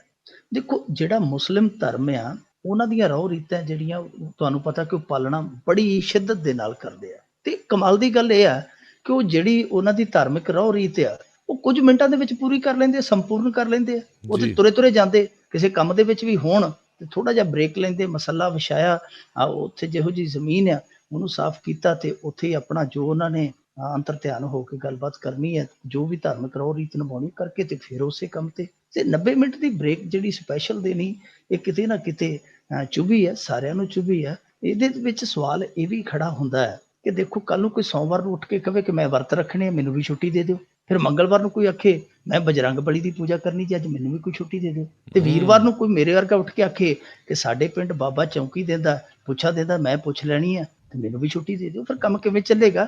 ਇਹੋ ਜਿਹਾ ਕੰਮ ਨਹੀਂ ਕਰਨਾ ਚਾਹੀਦਾ, ਪਰ ਸਾਡੇ ਲੀਡਰ ਵੋਟਾਂ ਲਈ ਇਹੋ ਜਿਹੇ ਕੰਮ ਕਰਦੇ ਪਏ ਆ। ਜੀ ਜੀ ਅਗਲੀ ਜੇ ਆਪਾਂ ਗੱਲ ਕਰੀਏ, ਅਕਾਲੀ ਸਰਕਾਰ ਨੇ ਜਿਹੜੇ ਵਿਸ਼ਵ ਜੇਤੂ ਹਾਕੀ ਦੇ ਖਿਡਾਰੀ ਆ ਉਹਨਾਂ ਲਈ 25-25 ਲੱਖ ਦਾ ਇਨਾਮ ਐਲਾਨ ਕੀਤਾ ਹੈ। ਸੁਖਬੀਰ ਸਿੰਘ ਬਾਦਲ ਨੇ ਕੀਤਾ, ਜੋ ਕੀਤਾ ਚੰਗਾ ਕੀਤਾ ਕਿ ਇਹਨਾਂ ਨੇ 25-25 ਲੱਖ ਰੁਪਈਆ ਜਿਹੜਾ ਉਹਨਾਂ ਮੁੰਡਿਆਂ ਨੂੰ ਦੇਣ ਦਾ ਐਲਾਨ ਕੀਤਾ, ਜਿਹੜੇ ਮੁੰਡੇ ਸੰਸਾਰ ਕੱਪ ਦੇ ਵਿੱਚ ਧਨ ਜਮਾ ਕੇ ਆਏ ਆ। ਪਰ ਇਹ ਪਛੜ ਕੇ ਥੋੜਾ ਜਿਹਾ ਹਰਿਆਣੇ ਵਾਲਿਆਂ ਨੇ ਤੇ ਪਰਸੋਂ ਦਾ ਐਲਾਨ ਕਰ ਦਿੱਤਾ ਸੀ ਕਿ ਅਸੀਂ 20 ਲੱਖ ਰੁਪਈਆ ਜਿਹੜਾ ਉਹ ਜੇਤੂ ਖਿਡਾਰੀਆਂ ਨੂੰ ਦਿਆਂਗੇ। ਹਰਿਆਣੇ ਦੇ 5 ਖਿਡਾਰੀ ਹੈ ਇਸ ਟੀਮ ਦੇ ਵਿੱਚ, ਜਿਹੜੀ ਜੇਤੂ ਟੀਮ ਹੈ, ਸੰਸਾਰ ਜੇਤੂ ਟੀਮ ਆ, 10.5 ਖਿਡਾਰੀ ਸਨ। ਇੱਕ ਬਹੁਤ ਵੱਡੇ ਮਾਣ ਵਾਲੀ ਗੱਲ ਆ ਕਿ ਪੂਰੇ ਭਾਰਤ ਦੇ ਵਿੱਚੋਂ ਸਾਡੇ ਅੱਧੇ ਜ਼ਿਆਦਾ ਖਿਡਾਰੀ ਸਨ, ਪਰ ਅਸੀਂ ਪਛੜ ਗਏ, ਐਲਾਨ ਨਹੀਂ ਕੀਤਾ। ਸਾਨੂੰ ਤੇ ਉਦੋਂ ਹੀ ਐਲਾਨ ਕਰ ਦੇਣਾ ਚਾਹੀਦਾ ਸੀ ਜਦੋਂ ਇਹ ਖੇਡਣ ਗਏ ਸੀ ਕਿ ਜੇਕਰ ਇਹ ਸੰਸਾਰ ਕੱਪ ਜਿੱਤ ਕੇ ਲਿਆਉਂਦੇ ਆ, ਅਸੀਂ ਇਹਨਾਂ ਲਈ ਇਨਾਮ ਦੇਵਾਂਗੇ। ਪਰ ਜੋ ਸੁਖਬੀਰ ਸਿੰਘ ਨੇ ਐਲਾਨ ਕੀਤਾ, ਅਸੀਂ ਉਹਦਾ ਫਿਰ ਵੀ ਸਵਾਗਤ ਕਰਦੇ ਹਾਂ। ਦੇਰ ਆਏ ਦੁਰਸਤ ਆਏ। ਪਰ ਇਹਦੇ ਵਿੱਚ ਵੀ ਮੇਰੇ ਖਿਆਲ ਦੇ ਨਾਲ ਸੋਸ਼ਲ ਮੀਡੀਆ ਦਾ ਬਹੁਤ ਵੱਡਾ ਰੋਲ ਆ। ਬੜੇ ਸੱਜਣਾ ਨੇ ਇਸ ਚੀਜ਼ ਨੂੰ ਅੱਜ ਬਹੁਤ ਵੱਡੇ ਪੱਧਰ ਤੇ ਉਭਾਰਿਆ ਕਿ ਹਰਿਆਣਾ 20 ਲੱਖ ਰੁਪਈਆ ਆਪਣੇ ਖਿਡਾਰੀਆਂ ਨੂੰ ਦੇਈ ਜਾਂਦਾ, ਤੁਹਾਨੂੰ ਕੀ ਪਾਂ ਪਈ ਹੈ, ਤੁਹਾਨੂੰ ਕੀ ਸੂਲ ਹੋਇਆ, ਤੁਸੀਂ ਵੀ ਦਿਓ। ਤਾਂ ਮੇਰੇ ਖਿਆਲ ਦੇ ਨਾਲ ਕਿਤੇ ਨਾ ਕਿਤੇ ਇਹਨਾਂ ਨੂੰ ਲੱਗਿਆ ਕਿ ਭਾਈ ਇਹ ਚੋਣਾਂ ਦਾ ਟਾਈਮ ਆ, ਚੋਣਾਂ ਦਾ ਵਕਫਾ ਹੈ, ਜੇ ਅਸੀਂ ਇਸ ਮਾਮਲੇ 'ਚ ਪਛੜ ਗਏ ਤੇ ਬਦਨਾਮੀ ਬੜੀ ਹੋਊ। ਹਾਰ ਕੇ ਇਹਨਾਂ ਨੇ 25-25 ਲੱਖ ਦਾ ਜਿਹੜਾ ਐਲਾਨ ਕਰ ਦਿੱਤਾ। ਪਰ ਇਹ ਐਲਾਨ ਹੁਣ ਅਮਲ ਹੋ ਜਾਵੇ, ਅਸਲੀ ਸਵਾਗਤ ਅਸੀਂ ਉਦੋਂ ਹੀ ਕਰਾਂਗੇ। ਕਈ ਵਾਰੀ ਅਸੀਂ ਇਹ ਵੀ ਵੇਖਿਆ ਕਿ ਕਿਸਾਨਾਂ ਨੂੰ ਚੈੱਕ ਦੇ ਜਾਂਦੇ ਸਨ ਤੇ ਜਦੋਂ ਕਿਸਾਨ ਬੈਂਕ 'ਚ ਜਾਂਦੇ ਸੀ, ਬੈਂਕ ਵਾਲੇ ਕਹਿੰਦੇ ਸੀ ਕਿ ਭਾਈ ਸਾਡੇ ਥੜੇ ਤੋਂ ਥੱਲੇ ਹੋ ਜਾਓ, ਖਾਤੇ 'ਚ ਕੱਖ ਨਹੀਂ ਹੈਗਾ। ਤੇ ਫਿਰ ਹਾਰ ਕੇ ਸਰਪੰਚਾਂ ਨੂੰ ਟੈਲੀਫੋਨ ਕੀਤੇ ਜਾਂਦੇ ਸਨ ਕਿ ਇਹਨੂੰ ਫਲਾਣੇ ਸਿੰਘ ਨੂੰ ਇੱਕ ਵਾਰੀ ਇੰਨੇ ਦੇ ਦੇ, ਢਮਕਾਣੇ ਸਿੰਘ ਨੂੰ ਇੰਨੇ ਦੇ ਦੇ, ਜਦੋਂ ਸਾਰੇ ਜੋੜ ਲਾ ਲੇਗਾ ਦੱਸਦੀ ਤੇ ਫਿਰ ਇਕੱਠਾ ਹੀ ਤੇਰਾ ਹਿਸਾਬ ਕਿਤਾਬ ਹੋ ਜੂ। ਇਹ ਨਹੀਂ ਹੋਣਾ ਚਾਹੀਦਾ। ਖਿਡਾਰੀਆਂ ਨੂੰ ਇਹ ਪੈਸੇ ਜਿਹੜੇ ਤੁਰੰਤ ਫਰੰਤ ਮਿਲਣੇ ਚਾਹੀਦੇ ਆ। ਜੀ ਜੀ ਜਾਂਦੇ ਜਾਂਦੇ ਆਪਾਂ ਗੱਲ ਕਰ ਲਈਏ ਮਿੰਟੂ ਜੀ, ਵੀ ਇੱਕ ਮੁਸਲਮਾਨ ਦਾ ਦਿਲ ਇੱਕ ਹਿੰਦੂ ਦੇ ਸੀਨੇ ਵਿੱਚ ਧੜਕਿਆ। ਇਹ ਤਾਂ ਖਬਰ ਹੀ ਬਹੁਤ ਸਕੂਨ ਦੇਣ ਵਾਲੀ ਹੈ ਕਿ ਦਿਲ, ਧੜਕਣ ਤੇ ਸੀਨਾ ਕਿਸੇ ਦਾ, ਦਿਲ ਕਿਸੇ ਦਾ, ਪਰ ਧੜਕਣ ਸਾਂਝੀ। ਇਹੀ ਤੇ ਇਨਸਾਨੀਅਤ ਦਾ ਮੈਂ ਕਹਾਂਗਾ ਕਿ ਫਲਸਫਾ ਹੈ ਕਿ ਧਰਮ ਚਾਹੇ ਕੋਈ ਵੀ ਹੈ, ਵਿੱਚ ਇੱਕ ਰਿਸ਼ਤਾ ਸਾਂਝਾ ਹੈ, ਉਹ ਹੈ ਧੜਕਣ ਦੇ ਵਾਂਗ ਇਨਸਾਨੀਅਤ ਦਾ। ਕਿ ਚਾਹੇ ਹਿੰਦੂ ਹੈ ਚਾਹੇ ਮੁਸਲਮਾਨ ਹੈ, ਇਨਸਾਨੀਅਤ ਵਿੱਚ ਸਾਂਝੀ ਹੈ। ਇਹ ਬਹੁਤ ਹੀ ਵਧੀਆ ਇਤਫਾਕ ਜਿਹੜਾ ਹੋਇਆ ਹੈ, ਉਹ ਹੋਇਆ ਅਹਿਮਦਾਬਾਦ ਦੇ ਵਿੱਚ, ਜਿੱਥੇ ਇੱਕ ਮੁਸਲਿਮ ਨੌਜਵਾਨ ਸੀਗਾ, ਉਹਦਾ ਬ੍ਰੇਨ ਡੈਡ ਹੋ ਗਿਆ, ਦਿਮਾਗ ਜਿਹੜਾ ਸੀਗਾ ਉਹ ਖਤਮ ਹੋ ਗਿਆ। ਉਸ ਤੋਂ ਬਾਅਦ ਉਸ ਨੌਜਵਾਨ ਦਾ ਦਿਲ ਸੀਗਾ ਜਿਹੜਾ ਉਹ ਜਹਾਜ਼ ਦੇ ਰਾਹੀਂ ਭਾਵਨਗਰ ਤੋਂ ਲਿਆਂਦਾ ਗਿਆ। ਉਹ ਇੱਕ ਹਿੰਦੂ ਨੌਜਵਾਨ ਆ, ਅਰਜਨ ਅੰਬਾਲੀਆ, ਉਹਨੂੰ ਲਾਇਆ ਗਿਆ। ਯਾਨੀ ਇੱਕ ਮੁਸਲਿਮ ਨੌਜਵਾਨ ਦਾ ਦਿਲ ਹੈ ਜਿਹੜਾ ਉਹ ਹਿੰਦੂ ਦੇ ਸੀਨੇ 'ਚ ਧੜਕੇਗਾ। ਇਸ ਤਰ੍ਹਾਂ ਦੀਆਂ ਖਬਰਾਂ ਜਿਹੜੀਆਂ ਉਹ ਸਾਡੇ ਟੁੱਟ ਰਹੇ, ਤਿੜਕ ਰਹੇ ਇਨਸਾਨੀ ਰਿਸ਼ਤਿਆਂ ਨੂੰ ਮਜ਼ਬੂਤੀ ਦਿੰਦੀਆਂ, ਉਹ ਡਿੱਗ ਰਹੇ ਥੰਮਲਿਆਂ ਨੂੰ ਸਹਾਰਾ ਬਣ ਕੇ ਖਿਲਾਰਦੀਆਂ ਨੇ। ਆ ਪਿੱਛੇ ਜੇ ਇੱਕ ਖਬਰ ਆਈ ਸੀਗੀ, ਇੱਕ ਮੁਸਲਿਮ ਜੋੜਾ ਸੀਗਾ ਜਿਹੜਾ ਰਾਤ ਗਰਭਵਤੀ ਸੀਗੀ ਬੀਬੀ, ਉਹਨੂੰ ਲੈ ਕੇ ਜਾ ਰਿਹਾ ਸੀ, ਮੀਂਹ ਕਣੀ ਬਹੁਤ ਸੀਗੀ, ਦੱਸਦੇ ਕਿ ਆਟੋ ਦੇ ਵਿੱਚ ਜਾ ਰਹੇ ਸੀਗੇ ਹਸਪਤਾਲ ਨੂੰ, ਤੇ ਰਸਤੇ ਦੇ ਵਿੱਚ ਜਿਹੜੀਆਂ ਪਲੂਸਟ ਪੀੜਾਂ ਨੇ ਉਹ ਬਹੁਤ ਚਰਮ ਤੇ ਪਹੁੰਚ ਗਈਆਂ। ਤੇ ਇੱਕ ਲਾਗੇ ਮੰਦਿਰ ਸੀ, ਆਟੋ ਵਾਲੇ ਨੇ ਸਲਾਹ ਦਿੱਤੀ ਕਿ ਭਾਈ ਹਸਪਤਾਲ ਬਹੁਤ ਦੂਰ ਆ ਹਾਲੇ, ਉਦੋਂ ਤੱਕ ਤੇ ਦੇਰ ਹੋ ਜਾਏਗੀ, ਖੁਦਾ ਨਾ ਖਾਸਤਾ ਕੋਈ ਹੋਣੀ ਵਾਪਰ ਜੇ, ਇੱਥੇ ਹੀ ਤੁਸੀਂ ਆਸਰਾ ਲੈ ਲਓ। ਤੇ ਉਸ ਬੀਬੀ ਦੀ ਡਿਲੀਵਰੀ ਜਿਹੜੀ ਮੰਦਿਰ ਦੇ ਵਿੱਚ ਹੋਈ ਸੀ, ਉਹਨਾਂ ਨੇ ਫਿਰ ਆਪਣੇ ਬੱਚੇ ਦਾ ਨਾਂ ਰਾਮ ਮੁਹੰਮਦ ਰੱਖਿਆ ਸੀ, ਰਾਮ ਤੇ ਮੁਹੰਮਦ। ਸੋ ਇਹ ਜਿਹੜੇ ਇਤਫਾਕ ਹੁੰਦੇ ਆ ਇਨਸਾਨੀ ਰਿਸ਼ਤਿਆਂ ਦੇ ਵਿੱਚ, ਮੇਰੇ ਖਿਆਲ ਦੇ ਨਾਲ ਇਹ ਸੁਮੇਲ ਹੋਣੇ ਚਾਹੀਦੇ ਆ, ਕਿਉਂਕਿ ਬਹੁਤ ਹੀ ਕਾਟਵਾੜ ਦੀਆਂ ਖਬਰਾਂ ਆਉਂਦੀਆਂ, ਬਲਾਤਕਾਰ ਦੀਆਂ ਖਬਰਾਂ ਆਉਂਦੀਆਂ, ਦੰਗਿਆਂ ਦੀਆਂ ਖਬਰਾਂ ਆਉਂਦੀਆਂ। ਇਹੋ ਜਿਹੀਆਂ ਖਬਰਾਂ ਬਹੁਤ ਟਾਵੀਆਂ ਆਉਂਦੀਆਂ, ਜਦੋਂ ਆਉਂਦੀਆਂ ਤੇ ਉਹ ਫਿਰ ਇਸ ਤਰ੍ਹਾਂ ਆਉਂਦੀਆਂ ਜਿਵੇਂ ਮਾਰੂ ਥਲ ਦੀ ਤਪਸ਼ ਦੇ ਵਿੱਚ ਕੋਈ ਠੰਡਾ ਪਾਉਣ ਦਾ ਬੁੱਲਾ ਆ ਗਿਆ ਹੋਵੇ। ਸੋ ਇਸ ਕਰਕੇ ਅਸੀਂ ਦੁਆ ਕਰਾਂਗੇ ਇਹੋ ਜਿਹੀਆਂ ਖਬਰਾਂ ਆਉਂਦੀਆਂ ਰਹਿਣ ਤੇ ਇਨਸਾਨ ਦੇ ਨਾਲ ਜਿਹੜੀ ਨੇੜਤਾ ਹੋਰ ਵਧਾਉਂਦਾ ਜਾਵੇ। ਜੀ ਜੀ, ਬਹੁਤ ਬਹੁਤ ਧੰਨਵਾਦ ਮਿੰਟੂ ਜੀ, ਤੁਸੀਂ ਸਾਡੇ ਨਾਲ ਜੁੜੇ, ਇਹਨਾਂ ਖਬਰਾਂ ਬਾਰੇ ਸਾਨੂੰ ਵਿਸਤਾਰ ਦੇ ਵਿੱਚ ਜਾਣਕਾਰੀਆਂ ਦਿੱਤੀਆਂ। ਅਗਲੇ ਬੁਲਟਨ ਤੱਕ ਲਈ ਤੁਹਾਡਾ ਬਹੁਤ ਬਹੁਤ ਧੰਨਵਾਦ, ਬਹੁਤ ਮਿਹਰਬਾਨੀ। ਸਤਿ ਸ੍ਰੀ ਅਕਾਲ। ਸਤਿ ਸ਼੍ਰੀ ਅਕਾਲ, ਸ਼ੁਕਰੀਆ। ਤੇ ਦੋਸਤੋ, ਇੱਥੇ ਹੀ ਸਾਡਾ ਅੱਜ ਦਾ ਇਹ ਪ੍ਰੋਗਰਾਮ ਖਬਰ ਤੇ ਨਜ਼ਰ ਹੁਣ ਸਮਾਪਤ ਹੁੰਦਾ ਹੈ। ਹੁਣ ਮੈਨੂੰ ਰਾਜਕਰਨਵੀਰ ਸਿੰਘ ਨੂੰ ਵੀ ਇਜਾਜ਼ਤ ਦਿਓ। ਮੇਰੇ ਵੱਲੋਂ ਵੀ ਆਪ ਸਭ ਨੂੰ ਬਹੁਤ ਪਿਆਰ ਸਤਿਕਾਰ ਸਹਿਤ ਦੋਨੋਂ ਅੱਜ ਜੋੜ ਕੇ ਨਿੱਕੀ ਜਿਹੀ ਸਤਿ ਸ੍ਰੀ ਅਕਾਲ। ਜਿਉਂਦੇ ਵਸਦੇ ਰਹੋ, ਹੱਸਦੇ ਖੇਲਦੇ ਰਹੋ ਤੇ ਸੁਣਦੇ ਰਹੋ ਪੰਜਾਬੀ ਰੇਡੀਓ USA।